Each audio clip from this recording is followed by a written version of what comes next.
दंगल में अब चर्चा की शुरुआत करेंगे डॉक्टर सुधांशु त्रिवेदी, राज्यसभा के सांसद, राष्ट्रीय प्रवक्ता भारतीय जनता पार्टी के हमारे साथ जुड़ चुके हैं। शुभांकर सरकार, स्पोक्स पर्सन कांग्रेस के हमारे साथ मौजूद हैं। मनोजीत मंडल, टीएमसी के सपोर्टर हमारे साथ जुड़ चुके हैं। संगीत रागी, आरएसएस के जानकार हमारे साथ मौजूद हैं। लेकिन सबसे पहले आपसे शुरुआत करते हुए मनोजीत मंडल, कैलाश विजयवर्गीय को आपने सुना, उसके पहले शुभेंदु अधिकारी घटनास्थल पर पहुंचे हुए हैं।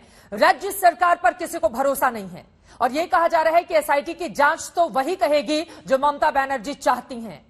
8 लोगों का जिंदा जला दिया जाना, यह क्या कहता है?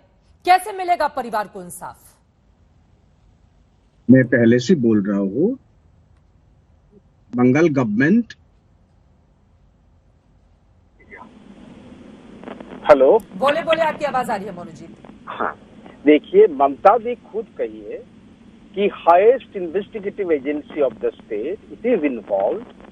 26 लोगों को ऑलरेडी अरेस्ट किया गया है। वहां पर कल ही हमारा एक सबसे सीनियर मिनिस्टर वहां पर गए थे, पीड़ितों के साथ मुलाकात किए, उनको हर तरह की एश्योरेंस देके हम आए हैं। We are looking for justice. हम उन लोगों को जस्टिस देना देना चाहते हैं, लेकिन ये लोग तो सब पॉलिटिक्स कर रहे हैं ना। कल से देखिए, वो शुभेंदु जी का आपने भाषण सुना है, बांग्ला में क्या कह रहे थे? इस इशू को हम छोड़ेंगे नहीं। कब तक ले जाओगे इस इसको? नेक्स्ट इलेक्शन तक। पंचायत इलेक्शन का भी जिक्र किया है, क्योंकि अगले साल पंचायत चुनाव है। हम इस मायने में हम नहीं जाते हैं, इस मामला में हम नहीं जाते हैं। We are for humanity. जहां लोग तड़प रहा है, वहां ममता दी खुद ने इस घटना को कंडेम किया और सब कंडेम करके थम नहीं गई है। कह रहे हैं कि हम जस्टिस दिलाएंगे, कल ही जाएंगे। आज ही उनको जाना था, लेकिन आज बहुत सारे पॉलिटिकल लीडर गए हैं दूसरे पार्टी के, इसलिए उन्होंने नहीं गया।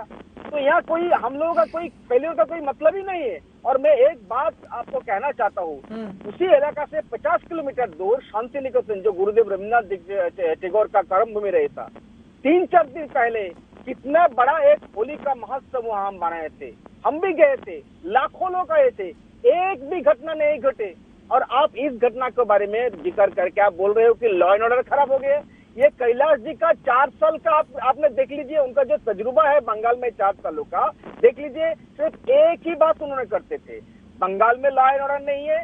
बंगाल को उनको कश्मीर लगता था। अब 8 लोगों को नहीं कहेंगे, अगर एक गांव में जिंदा जला दिया जाए और आप अपने इस नाकामी को स्वीकार करने के लिए तैयार नहीं हो, मनोजीत मंडल, आप क्या इस घटना की गंभीरता को समझ रहे हैं? इस घटना की गंभीरता का एहसास है? क्या आपने वो जले हुए शव की तस्वीरें देखी हैं? वो इतनी विभत्स है कि हम उसको अपने दर्शकों तक भी नहीं पहुंचा सकते।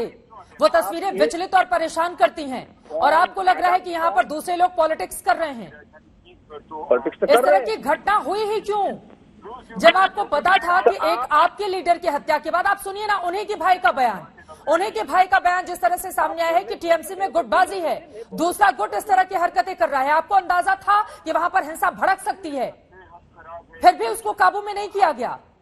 अपनी नाकामी को स्वीकारिए। मैं आ रही हूं आपके पास, लेकिन उसके पहले सुधांशु त्रिवेदी जी, ममता बनर्जी का ये कहना है हम छींक भी दें, बाकी इतने दूसरे जगहों पर तमाम मामले सामने आते हैं, बीजेपी को उससे कोई लेना देना नहीं रहता, लेकिन पश्चिम बंगाल पर इन लोगों की नजरें बहुत ज्यादा गड़ी रहती हैं। सुधांशु जी।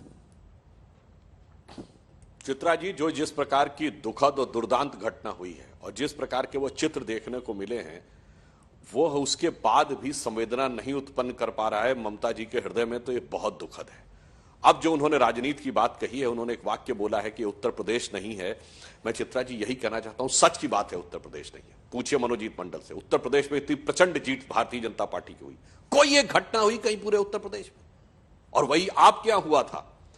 चुनाव के बाद इतनी भयंकर संगठित घटनाएं हुई। आपने कहा कि चुनाव तक ले जाने की बात, आप तो वो लोग हैं, चुनाव तक तो समझ में आता है, जोश और जुनून में कुछ हो जाए। चुनाव के बाद बदला लेने के लिए जो कुछ हुआ, उसके लिए कलकत्ता उच्च न्यायालय ने जिस प्रकार की फटकार लगाई थी, और तो और याद करिए, एक न्यायाधीश ने अपने को विड्रॉ कर लिया था जांच से। क्या बोला था? मेरे रिश्तेदार रहते हैं पश्चिम बंगाल में, इसलिए मैं इस प्रक्रिया से बाहर करना चाहते हूं। क्या इसके बाद भी आपको कोई किंतु परंतु संशय रह जाता है कि आपकी सरकार की क्रेडिबिलिटी, यानी आपकी उसकी जो विश्वसनीयता है, वो क्या रह गई है? इसी घटना में देखिए, क्या कहा है न्यायालय ने कि कल 2 बजे तक दीजिए। उसने कहा एविडेंस से छेड़छाड़ न करें, साक्ष्यों से छेड़छाड़ नहीं होनी चाहिए, इसका पूरी रिपोर्ट दें। पोस्टमार्टम की वीडियोग्राफी हुई है या नहीं, नियम तो यह है कि हर पोस्टमार्टम की पूरी वीडियोग्राफी होती है। तो पहला तो उसने संशय व्यक्त किया है कि हुई है नहीं, और हुई है तो उसको पूरा प्रस्तुत करें। यदि हाई कोर्ट यह कहने पर विवश है कि वहां किसी प्रकार के साक्ष्यों से छेड़छाड़ ना हो, एविडेंस और गवाहों के साथ किसी प्रकार का छेड़छाड़ ना हो, और वीडियोग्राफी के साथ पोस्टमार्टम प्रस्तुत किया जाए, इसके बाद भी आपके मन में अगर यह संशय है कि यह राजनीति हो रही है, तो मैं दुख के साथ कहना चाहता हूं इन दुखद मृत्युओं पर यह राजनीति हो रही। क्योंकि जानते हैं क्या है, जो कैलाश विजयवर्गीय जी कह रहे थे, जब आप अपराधियों को संरक्षण देते हैं तो क्या होता है, अपराधियों में गैंगवार हो जाता है कुछ समय के बाद, फिर वो आपके नियंत्रण में थोड़ी रहते हैं। उसके बाद तो आपने आप लगा दी, अब आग लगा दी तो आग बढ़ने लगती है। तो जिस प्रकार के अपराधीकरण का राजनीतिकरण पश्चिम बंगाल में अपने राजनीतिक हित को साधने के लिए किया गया है, वह अब आम जनता के ऊपर बहुत भारी पड़ रहा है। क्या ये उसी का नतीजा है मनोजीत मंडल, जिस गैंगवॉर की ओर इशारा कर रहे हैं? क्योंकि मैं सीधे से जो आपके टीएमसी नेता जो मृतक हैं उनके भाई का जो बयान है वो पढ़ देती हूं। नूर अली उनका नाम है, उन्होंने आज तक से बातचीत की है ये कहते हुए कि मैं अपने परिवार के साथ गांव छोड़ रहा हूं, हम अपनी जान बचाने के लिए जा रहे हैं, पुलिस ने हमें जाने को कहा है। इसके पीछे टीएमसी के भीतर एक प्रतिद्वंदी धड़े का हाथ है, हिंसा को रोकने के लिए पुलिस ने कुछ नहीं किया। मनोजीत मंडल जी, हाथ पर हाथ धरे बैठी रही पुलिस। देखिए का क्या है, इसलिए हुआ है, क्यों ये हुआ है, लेकिन ये हम लोगों को पता चल गया है कि जो लोग मरा है वो भी टीएमसी का समर्थक